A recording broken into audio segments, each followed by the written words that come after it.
Hello दोस्तों, आपका स्वागत है हमारे यूट्यूब चैनल दोस्त होम साइंस पर। जैसा कि दोस्तों इतने दिन से संख्या पद्धति से रिलेटेड टॉपिक हम लेकर चल रहे थे, तो आज हम उसी पे आधारित कुछ महत्वपूर्ण प्रश्नों को करवाने वाले हैं दोस्तों। तो आइए हमारे साथ दोस्तों दो वीडियो में अंत तक बने रहिए, क्योंकि ये जो प्रश्न हैं वो अग्रिम एग्जाम में आपके लिए बहुत ही महत्वपूर्ण साबित हो सकते हैं। तो आइए हम अब प्रश्नों की शुरुआत करते हैं।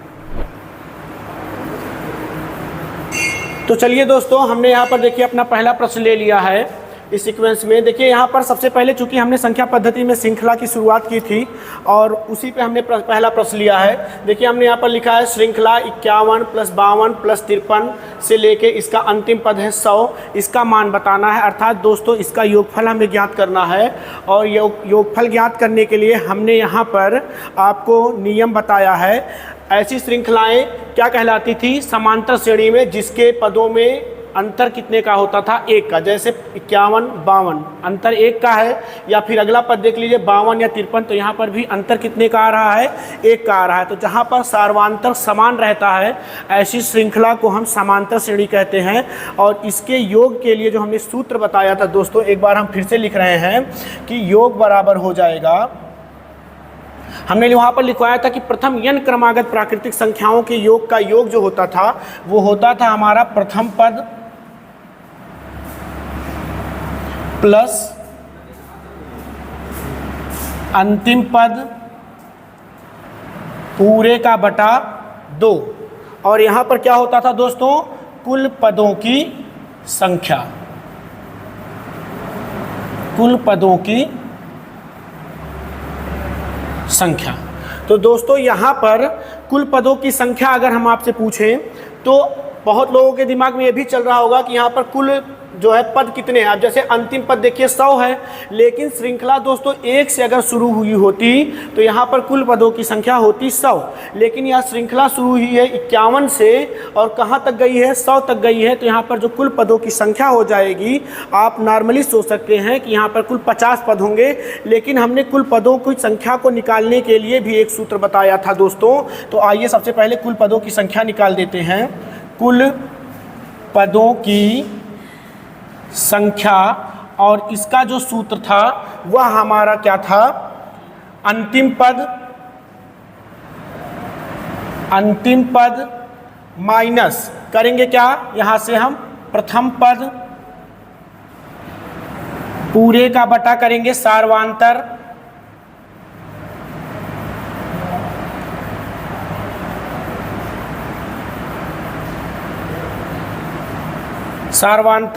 और यहाँ पर ऐड करेंगे +1। और इसी को हमने लिखा क्या था?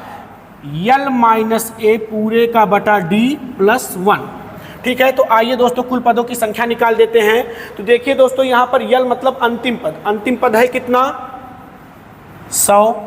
इसमें से निकालना हमें प्रथम पद, श्रृंखला का प्रथम पद है 51, पूरे का बटा D अर्थात जितने का अंतर होगा पदों के बीच का अंतर। तो देखिए पदों के बीच में जो अंतर है वो अंतर कितने का है? 1 का। और करेंगे +1। तो यहाँ से 100 में से 51 निकालेंगे तो आएगा हमारा 49, और यहाँ पर 1 करेंगे ऐड तो हो जाएगा हमारा 50। अर्थात दोस्तों यहाँ पर कुल पदों की संख्या भी है 50। वैसे भी यहाँ पर हम निकाल सकते थे 51 से लेकर 100 तक में जो है कुल 50 पद हैं। तो आइए दोस्तों अब हम यहाँ पर योग निकालते हैं। तो योग बराबर हमारा हो जाएगा, देखिए प्रथम पद 51 प्लस अंतिम पद 100 पूरे का बटा 2 करेंगे, क्योंकि सूत्र में ही होता है। और कुल पदों की संख्या यहाँ पर हो गई 50। तो आइए दोस्तों यहाँ पर इसको हम ऐड कर लेते हैं। तो ये हो जाएगा हमारा 151, और यहाँ से इसको काट सकते हैं 50 को 2 बार 2 से, और आ जाएगा 25। ये हमारा आ गया 25। और यहाँ पर दोस्तों जो इसका जो है गुणनफल हो जाएगा, आइए हम करके भी बता देते हैं कि 5 से पहले गुणा करेंगे। 5 × 1 = 5, 5 × 25 के 5, हासिल आए 2, 5 × 1 = 5, 2 7, 2 × 1 = 2, 2 × 5 = 10 के 0, हासिल आए 1, 2 × 1 = 2 और 1 3। तो ऐड कर दीजिए 5, 5 × 2 = 7, 7 और 3। तो ये आ गया हमारा 3775। तो दोस्तों यहाँ पर हम अपने ऑप्शन को मैच करवाएंगे। तो देखिए यहाँ पर ऑप्शन नंबर सी यहाँ पर हमारा करेक्ट आंसर है। तो दोस्तों यहाँ से हमने एक बार आपका फिर से रिवीजन करवा दिया। इसी तरीके से दोस्तों हम काफ़ी सारे प्रश्न करने वाले हैं और उन प्रश्नों के माध्यम से आपका रिवीजन भी हम करवाने वाले हैं। तो आइए दोस्तों हमारे साथ बने रहिए। हम लेते हैं यहाँ पर दूसरा नंबर का प्रश्न। चलिए दोस्तों, यहाँ पर हमने अपना दूसरा प्रश्न ले लिया है और प्रश्न का पैटर्न भी हमने सेम वही रखा है। ये भी एग्जाम में पूछा ही हुआ प्रश्न है। तो देखिए दोस्तों, यहाँ पर हमारी जो श्रृंखला है वो इस बार 91 से शुरू है और कहाँ तक गई है 110 तक। तो इसका मान बताना है, मतलब यहाँ पर कौन सा आंसर होगा, कौन सा उत्तर करेक्ट होगा। तो इसके लिए भी दोस्तों सेम वही पैटर्न करेंगे। तो चलिए दोस्तों, यहाँ पर देखिए एक चीज़ और है कि प्रश्न में ज़रूरी नहीं है कि अगर श्रृंखला हमारी छोटी हो तो प्रश्न को हम जो है बार बार कुल पदों की संख्या निकालें सूत्र के माध्यम से। कभी कभी सूत्र के माध्यम से बार बार निकालना भी जो है टाइम टेकन हो जाता है। तो नॉर्मली हम सोच सकते हैं कि 91 से लेकर 110 तक की अगर हम बात करें तो सबसे पहले 91 से कहाँ तक 100 तक में इसमें 10 पद हो जाएंगे। फिर 101 से लेकर 110 तक इसमें 10 पद हो जाएंगे। तो नॉर्मली यहाँ पर 20 पद आ जाएगा। ठीक है, तो चलिए स्टार्ट करते हैं। अब यहाँ पर हमको योग निकालना है तो योग बराबर हो जाएगा हमारा वही सूत्र, प्रथम पद प्लस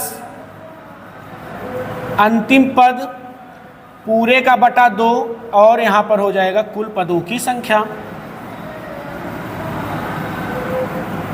कुल पदों की संख्या। तो आइए दोस्तों, प्रथम पद 91 प्लस अंतिम पद 110 पूरे का बटा 2 और कुल पदों की संख्या हमारी आ गई 20। अच्छा दोस्तों, सूत्र से भी अगर आपको निकालना हो, ये वाला जो बताया था L-A/D+1, इससे भी जो है कुल पदों की संख्या आप निकालेंगे तो 20 ही आएगा।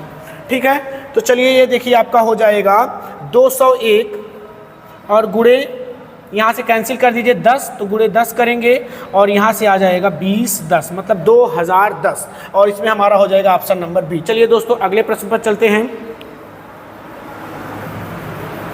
तो चलिए दोस्तों, यहाँ पर देखिए हमने यहाँ पर अगला प्रश्न ले लिया है और यहाँ पर प्रश्न की भाषा ही जो है सबसे ज़्यादा महत्वपूर्ण है। प्रश्न में तो कुछ भी नहीं है, बहुत ही इजी प्रश्न है, लेकिन यहाँ पर प्रश्न की भाषा ही सबसे ज़्यादा इम्पॉर्टेंट है। लिखा क्या गया है, प्रथम 5 धन ऋण संख्या, और यहीं पर लोग कंफ्यूज हो जाएंगे कि ऋण संख्या क्या होती है। ठीक है, सबसे महत्वपूर्ण बात यहाँ पर है कि ऋण संख्या मतलब बता दें दोस्तों, ऋण संख्याओं को ही कहा जाता है अभाज्य संख्याएं। अभाज्य संख्या कहा जाता है, अर्थात ऐसी संख्याएं जो खुद से कटें और एक से कटें, ऐसी संख्याओं को ऋण संख्या या अभाज्य संख्या कहा जाता है। तो इसमें भी हमें किन संख्याओं को लेना है, प्रथम 5 मतलब पहले की 5। तो पहली ऋण संख्या 2 3 5 7, इसके बाद देखिए 8 9 10 ये सब कटेंगी कटेंगी, इसके बाद मिलेगा हमको 11। तो दोस्तों हमें इसका निकालना क्या है, सम 2 3 5 7 प्लस 11। तो दोस्तों यहाँ पर जो श्रृंखला बनी, अगर हम इस श्रृंखला को अपने सूत्र पर रखेंगे तो वो उसका आंसर मिलेगा नहीं करेक्ट। क्यों नहीं मिलेगा, क्योंकि देखिए यहाँ पर अंतर, जैसे यहाँ पर 2 और 3 के बीच में 1 का अंतर, फिर 3 और 5 के बीच में 2 का अंतर, फिर 5 और 7 के बीच में 2 का अंतर, फिर यहाँ पर अंतर क्या आ गया 4। अर्थात यहाँ पर अंतर सेम नहीं है, इसलिए हम वहाँ पर अपने सूत्र को जो हमने बताया प्रथम पद प्लस अंतिम पद बटा 2 गुणे कुल पदों की संख्या, उसको नहीं लगा पाएंगे। तो इसे हम लगाने के लिए क्या करेंगे, कोई बहुत बड़ा है भी नहीं, तो डायरेक्ट ऐड कर लीजिए।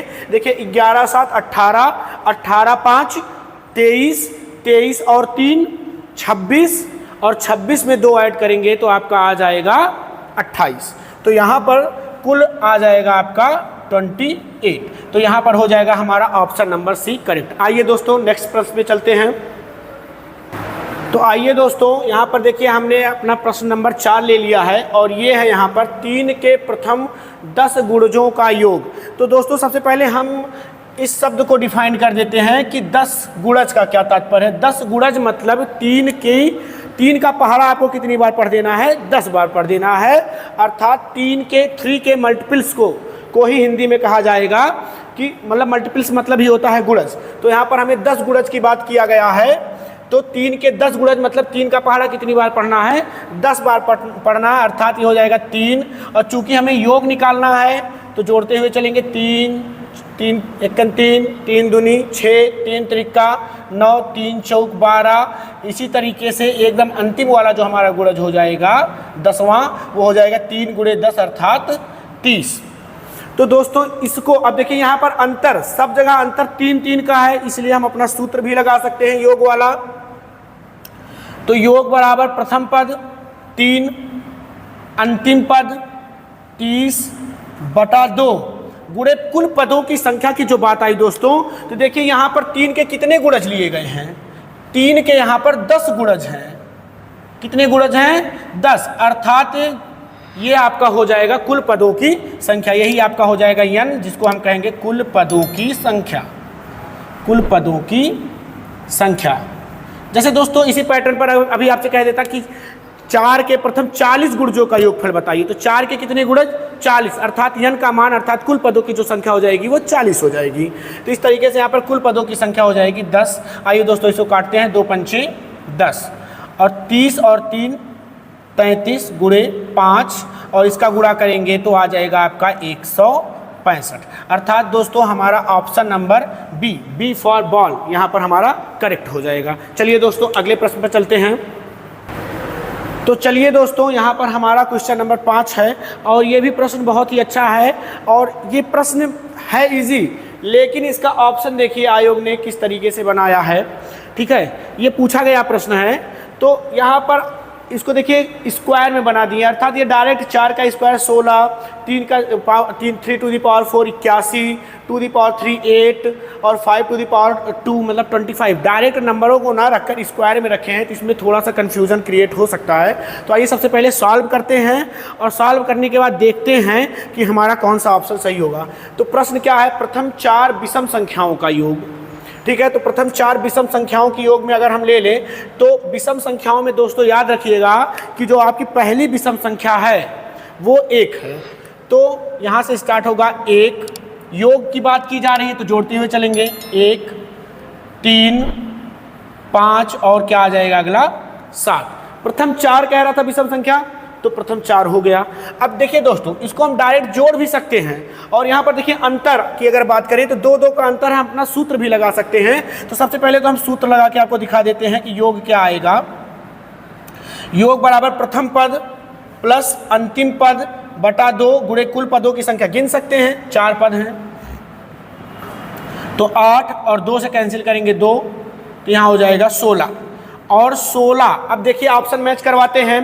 3 की घात 4 करेंगे तो आ जाएगा 81, 3 की घात 4 क्या आ जाएगा 81, 2 की घात 3 हो जाएगा 8, 5 की घात 2 हो जाएगा 25। तो एक ही ऑप्शन बचा है 4 की घात 2 और वो 16 भी है। तो इस तरीके से हमारा ऑप्शन नंबर ए सही हो जाएगा। अदरवाइज इस प्रश्न में बहुत बड़ी श्रृंखला तो लिखी नहीं गई है, आप सीधे जोड़ भी सकते थे। देखिए 7 5 12, 12 3 15 और 1 16 और 16 को हम लिख सकते हैं 4 की घात 2। तो चलिए दोस्तों अगले प्रश्न पर चलते हैं। एक मिनट रुक जाओ। आइए दोस्तों हम अगले प्रश्न पे चलते हैं और ये हमारा प्रश्न नंबर 6 है। ये हमारा प्रश्न नंबर 6 है और देखिए इस प्रश्न में जो है पूछा क्या गया है, 75 से 97 तक सभी प्राकृतिक संख्याओं का योग है। और ये प्रश्न देखिए एसएससी में पूछा गया है, तो आपको ज़्यादा परेशान होने की ज़रूरत नहीं है। प्रश्नों का जो पैटर्न होता है सरल कठिन सब करके मिक्स करके ही प्रश्न बनाए जाते हैं। देखिए कितना आसान प्रश्न है और इसका हमने बताया है आपको तरीका कि योग निकालने के लिए क्या करेंगे, प्रथम प्लस अंतिम पद। तो पहले श्रृंखला लिख लें, 75 प्लस 76 से लेके कहाँ तक श्रृंखला जाएगी 97 तक। तो दोस्तों यहाँ पर सबसे ज़्यादा दिक्कत होने वाली है कि श्रृंखला में कुल पदों की संख्या कितनी है। तो यहाँ पर कुल पद निकालने के लिए भी दोस्तों हमने आपको तरीका बताया है। कुल पद बराबर L-A/D+1। ठीक है, अगर दोस्तों यहाँ पर ये कॉन्सेप्ट नहीं समझ में आ रहा होगा तो आप एक बार जाके हमारा लेक्चर पीछे से देखिएगा, वहाँ पर हमने बताया है प्राकृतिक संख्याओं के योग पर प्रश्न। तो आइए दोस्तों यहाँ पर चलते हैं। देखिए लास्ट का पद हमारा है 97, प्रथम पद यहाँ पर है 75 और सार्वांतर मतलब देखिए दोस्तों 1 का अंतर चल रहा है, तो सार्वांतर 1 और प्लस 1। तो यहाँ से ऐड अगर हम करेंगे माइनस करेंगे तो 7 में से 5 जाएगा, 2 और 9 में से 7 जाएगा 2, और 1 से डिवाइड करने पे कोई फ़र्क ही नहीं पड़ने वाला है, तो 22 + 1 और यहाँ पर कुल पदों की संख्या हो जाएगी 23 अर्थात 23। तो चलिए योग का सूत्र लगाते हैं, और योग का सूत्र है हमारा दोस्तों प्रथम पद प्लस अंतिम पद पूरे का बटा 2 + 1। तो आइए दोस्तों, हमारा प्रथम पद हो गया 75, अंतिम पद हो गया हमारा 97, पूरे का बटा 2 और प्लस यहाँ पर अंतिम पद सॉरी दोस्तों, सॉरी बिग मिस्टेक है, यहाँ पर कुल पदों की संख्या होनी चाहिए थी, और यहाँ पर हमारी कुल पदों की जो संख्या है वो है दोस्तों यहाँ पर 23। देखिए 23, तो यहाँ पर हमारे कुल पदों की संख्या है 23। आइए दोस्तों ऐड करेंगे, तो 7 5 12 के 2 हासिल आएगा 1, और 9 में एक जोड़िए 10, और 10 और 7 आपका हो जाएगा 17। डिवाइड करेंगे 2 से और 23 से गुणा करेंगे, तो ये आ जाएगा आपका 86 × 23 करेंगे दोस्तों, तो ये आ जाएगा 1978। दोस्तों यहाँ पर आ जाएगा 1978। और आइए देखिए हमारा कौन सा ऑप्शन सही हुआ दोस्तों, 1978, और यहाँ पर हमारा सही है option number D for Denmark. तो आइए दोस्तों देखिए, हमने यहाँ पर प्रश्न ले लिया है, और ये प्रश्न बहुत ही अच्छा है, ठीक है, थोड़ा लॉजिकल है, थोड़ा ट्रिकी है, लेकिन इजी भी बहुत है। देखिए क्या है, 1 से 50 तक की संख्याओं को लिखने में कुल कितने अंकों की आवश्यकता होती है। दोस्तों 1 से लेकर 50 तक, जैसे आपने लिखना शुरू किया 1 2 3, इस तरीके से आप 50 तक की संख्या को लिखेंगे, तो इन संख्याओं को लिखने में कितने अंकों की आवश्यकता होगी, ये प्रश्न पूछा गया है, और ये प्रश्न कई बार एग्जाम में भी पूछे गए हैं, अलग अलग एग्जाम में, ठीक है। तो आइए दोस्तों हम बात करते हैं। जैसे देखिए दोस्तों, 1 से लेकर अगर हम 9 तक लिखें, थोड़ा सा एक्सप्लेन कर देते हैं। 1 2 3 4 5 6 7 8 और 9 तक, तो यहाँ पर देखिए सब में दोस्तों एक एक अंक है, जैसे एक अंक इसमें है। इन संख्याओं को लिखने में केवल एक एक अंक की आवश्यकता होती है, अतः 1 से 9 तक में हमें कितने अंकों की आवश्यकता होगी, 9 अंकों की। इसके बाद हम बात करते हैं 10 से लेकर 50 तक, तो 10 11 12 इस तरीके से 50 तक की अगर हम बात करें, तो दोस्तों देखिए 10 को लिखने के लिए 2 अंकों की आवश्यकता पड़ी, एक और एक 0, ठीक है, 2 अंक 1 और 0। इसी तरीके से 11 को लिखने में 2 बार 1, इसी तरीके से 12 को लिखने में 1 और 2। तो इस तरीके से जो है 10 से लेकर 50 तक, 10 से लेकर 50 तक में कुल जो संख्या हो जाएगी, उन संख्याओं की वो संख्याएं होंगी 41, और ये 41 की 41 संख्याएं बनी हुई हैं कितने अंकों से, 2 अंकों से। तो 2 से गुणा करेंगे तो आ जाएगा आपका 82। तो कुल अंक आपके निकल के आ जाएंगे 82 + 9, और 9 2 11 के 1 हासिल आए 1, और 8 1 9, टोटल यहाँ पर हो जाएगा 91। दोस्तों यहाँ पर जो गलत करने का जो बनता है कॉन्सेप्ट, वो यहाँ पर ये बनता है कि सबसे ज़्यादा गलती जो होती है यहाँ पर होती है 10 से लेकर 50 तक में कुल कितने संख्याएं हैं। तो दोस्तों 10 से कहाँ तक की बात हो रही है, 50 तक की। तो देखिए दोस्तों 10 से 50 में हम 10 को भी तो इंक्लूड कर रहे हैं। अगर हम 11 से कहते हैं, 11 से 50 कहते हैं, तब तो इसमें 40 संख्या होती, लेकिन हम 10 से कह रहे हैं, अर्थात 10 भी इंक्लूड होगा इसमें, इसीलिए 10 से 50 में टोटल 41 संख्याएं होती हैं। और लोग गलती यही करते हैं कि उनको लगता है कि 10 से 50 तक में सिर्फ 40 संख्याएं हैं, और वो करते क्या है, 40 को 2 से गुणा करेंगे, आ जाएगा 80, और उसमें 2 को ऐड कर देंगे, सॉरी 9 अंकों को ऐड कर देंगे। इस तरीके से उनका 89 आ जाएगा। और अब एग्ज़ाम में कभी कभी यहाँ पर पैटर्न में या ऑप्शन में 89 भी रख सकता है, या एग्ज़ाम में आपके जो है नन ऑफ दीज रख सकता है, तो आप उसी आंसर को टिक कर देंगे। जबकि देखिए दोस्तों आंसर निकल के आया है 91। तो ये बहुत ही महत्वपूर्ण प्रश्न है, क्योंकि इसमें गलती करने के चांसेस बहुत ज़्यादा हैं। तो चलिए दोस्तों अगले प्रश्न की तरफ चलते हैं। तो आइए दोस्तों, हमने यहाँ पर अगला प्रश्न ले लिया है, और यहाँ पर कह रहा है कि प्रथम 25 सम संख्याओं का योग, प्रथम 25 तो यहाँ पर हमें बताया गया कि कुल यहाँ पर कितनी सम संख्या है 25। तो सम संख्याओं की शुरुआत करें दोस्तों अगर, तो ये चलेंगी कहाँ से, 2 से। 2 और चूँकि योग है तो प्लस करके चलते हैं, 2 4 6 8, इस तरीके से 25वें नंबर पे जो सम संख्या आएगी वो हो जाएगी 2 गुणे 25 मतलब 50। ठीक है, इस तरीके से यहाँ पर जो है हमारी 25 सम संख्याएँ हो जाएंगी। दोस्तों निकाला कैसे हमने, चूँकि प्रथम 25 कह रहा है ना, वो भी सम संख्या।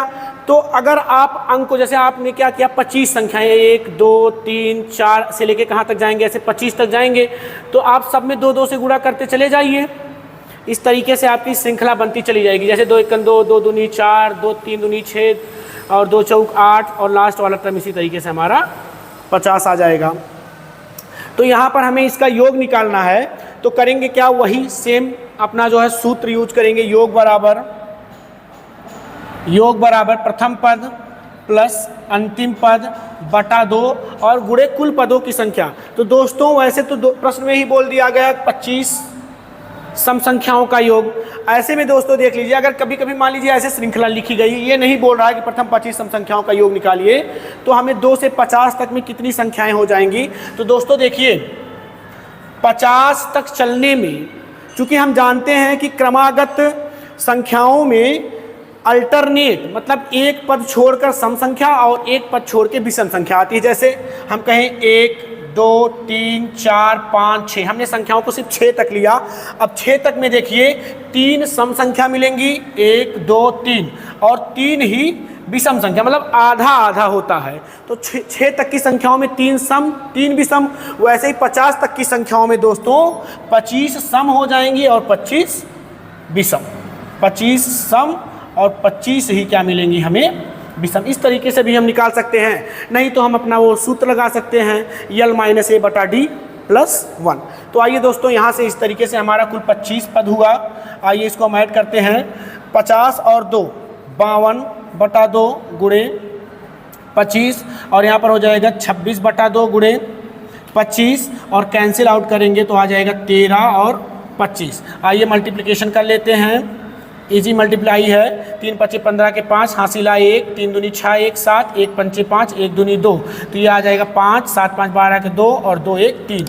तो फाइनली आ गया हमारा 325। और आइए देखिए दोस्तों यहाँ पर, तो आइए दोस्तों यहाँ पर हुआ कैलकुलेशन करते हैं और डिवाइड करते हैं 2 से कैंसिल आउट करेंगे 26 आ जाएगा, और यहाँ पर आ गया 25।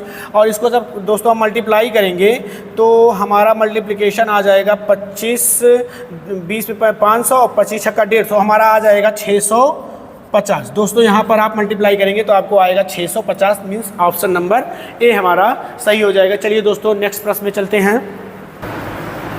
तो चलिए दोस्तों यहाँ पर हमारा क्वेश्चन नंबर 9 है, और यहाँ पर इसमें हमने प्रश्न लिखा है 360 के सभी उचित विषम भाजकों का योग है। मतलब कि 360 के देखिए भाजक, मतलब कि जो 360 को पूरी तरीके से डिवाइड कर दें, तो उस श्रृंखला में हमें सिर्फ उन्हीं संख्याओं को लेना है जो विषम हो। जैसे देखिए दोस्तों 360 2 से भी कटेगा, आएगा 180। यहीं पर हमारा 360 3 से भी कटेगा और आएगा हमारा 120। तो हमें सिर्फ उन्हीं संख्याओं को लेना है जो विषम है। अब जैसे 2 कैसी संख्या हो गई, सम, तो इसे नहीं लेना है। 3 कैसी संख्या है हमारी, विषम, तो इसे हमें लेना है। इसी तरीके से 360 के जितने विषम भाजक होंगे हमें सिर्फ उन्हीं को लेना है। तो आइए दोस्तों हम यहाँ से बताते हैं कि 360 के जो विषम भाजक हैं, तो आइए 360 के सभी विषम भाजकों की संख्या की अगर हम बात करें दोस्तों, तो देखिए उसमें 1 आ जाएगा, क्योंकि 1 ऐसी संख्या जो सबको काट देती है। आगे इसमें 3 से भी कटेगा, 4 सम है तो अगला लेंगे 5। अब देखिए 6 सम हो गया, 7 विषम, 8 से भी नहीं कटेगा, 8 सम हो जाएगा। इसके आगे हम लेंगे 9, इसी तरीके से 15, और लास्ट में हमको जाके मिलेगा 45। इतनी ही विषम संख्याएं हैं जो 360 को काटेंगी। तो आइए हम इनको ऐड कर लेते हैं, 1 + 3 + 5 + 9 प्लस 15 प्लस 45। अब दोस्तों हम यहाँ पर अपना योग वाला सूत्र नहीं लगा सकते हैं क्योंकि संख्याओं के बीच में जो अंतर है वो असमान है, तो हम इसको ऐसे ही जोड़ देंगे और जोड़ने पर दोस्तों हमारा आने वाला है 60 और ये 70 और देखिए 78। यहाँ पर टोटल हमारा आएगा 78, ऑप्शन नंबर ए यहाँ पर सही हो जाएगा। तो चलिए दोस्तों हम एक प्रश्न और करवाते हैं आपको। तो आइए दोस्तों यहाँ पर एक प्रश्न और है, हमने लिया है, बहुत ही लाजवाब प्रश्न है। लिखा गया 3 क्रमागत प्राकृतिक संख्याओं का योग 24 है, तो सबसे बड़ी संख्या क्या होगी। दोस्तों अगर आपने हमारा पुराना वाला लेक्चर देखा होगा तो उसमें हमने आपको क्या बताया है, मध्यमान विधि से सॉल्व करना, क्योंकि अगर हम व्यवहारिक तरीके से सॉल्व करेंगे तो बहुत ही टफ हो जाएगा। तो मध्यमान विधि से आइए हम सॉल्व करते हैं। कौन सा विधि लगाएंगे यहाँ पर, मध्यमान विधि। तो मध्यमान विधि में दोस्तों यहाँ पर देखिए कितनी क्रमागत संख्या है, 3 क्रमागत संख्या है और उनका योग क्या है, 24 है। तो इसमें से मध्य वाली संख्या निकालने के लिए दोस्तों हम क्या करते थे, मध्य वाली संख्या को निकालने के लिए हमने क्या बताया था कि योग को जितनी संख्याएं होंगी, 3 क्रमागत संख्याएं, तो 3 से डिवाइड कर दीजिए। 3 से दोस्तों डिवाइड करेंगे तो वैल्यू आ जाएगी 8। अब आइए हम यहाँ पर एक लाइन ड्रा करते हैं और संख्याएं कितनी है दोस्तों, 3 संख्याएं हैं और ये मध्य वाली संख्या निकल के आ गई, मध्य वाली संख्या, मध्य पद निकल के आ गया दोस्तों। चूंकि संख्याएं कैसी हैं, क्रमागत हैं, तो इसके आगे वाली संख्या क्या हो जाएगी, 9 और इसके पीछे वाली संख्या हो जाएगी 7। देखिए दोस्तों निकल के आ गई 3 क्रमागत संख्याएं 7, 8, 9 और दोस्तों अगर आप इनको ऐड करके भी देखेंगे तो योगफल आएगा 24। अब यहाँ पर हमसे पूछा क्या गया है दोस्तों, बड़ी संख्या, तो बड़ी संख्या पूछा गया है, तो दोस्तों यहाँ पर ऑप्शन सी हमारा सही हो जाएगा। यहाँ पर मिस्टेक करने की जो पॉसिबिलिटीज़ बनती है वो यहीं पर बनती है कि अगर आप इसे डिवाइड किए 3 से और डिवाइड करने पर देखिए क्या आया, 8 आया, तो ऑप्शन में आपको 8 भी मिलेगा और सबसे छोटी संख्या भी मिलेगी। तो प्रश्न को बहुत ध्यान से पढ़ना है कि सबसे बड़ी पूछा गया है कि मध्य वाली संख्या पूछी गई है कि सबसे छोटी संख्या पूछी गई है, नहीं तो ऑप्शन में आपको सबसे छोटी संख्या और मध्य वाली संख्या भी मिलेगी।